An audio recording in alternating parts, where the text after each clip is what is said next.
Can you sell your shares for 1 yuan to avoid paying company debts? Hello everyone, today I'd like to share a real case from China that shows how the courts handle situations where shareholders try to dodge company debts by transferring their shares, sometimes for as little as 1 yuan. So here's what happened. In 2020, a mainland Xie signed a service agreement with a Shanghai restaurant management company. He paid nearly 50,000 yuan for brand cooperation services, but the project failed. And based on the contract, the company was supposed to return the money. However, the company didn't.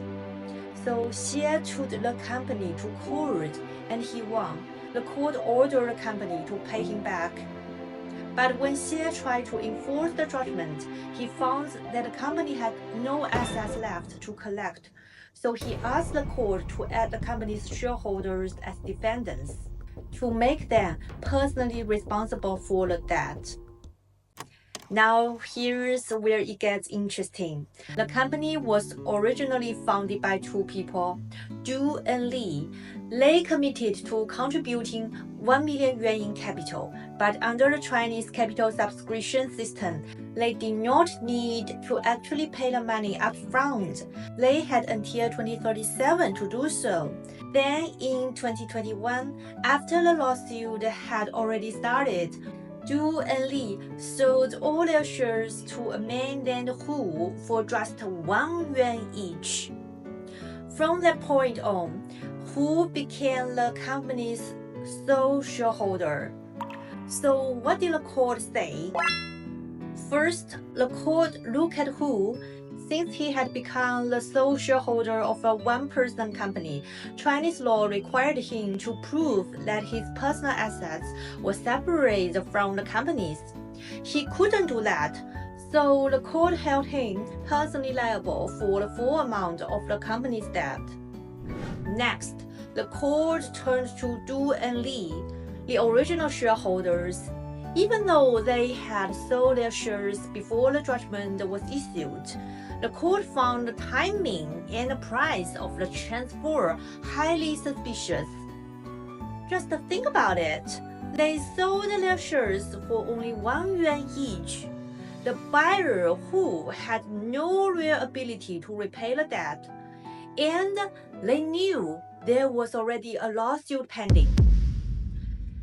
The court saw this as a bad faith attempt to avoid responsibility.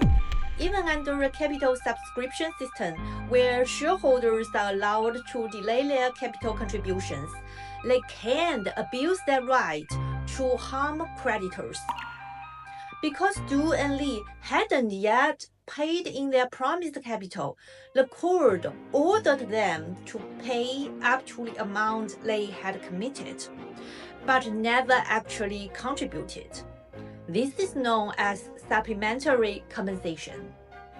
So, in short, Hu was held personally liable because he couldn't prove that his personal assets were separate from the company's.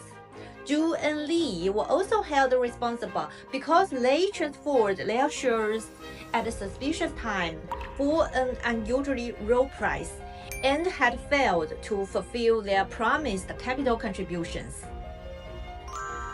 Why is this case important? China allows delayed capital contributions, but that is not a free pass to run from your responsibilities. If you try to sell your shares cheaply or secretly to avoid paying company debts, courts can and will hold you personally liable. It is a strong signal. Corporate laws protect entrepreneurs, but not if you abuse the rules and harm your creditors.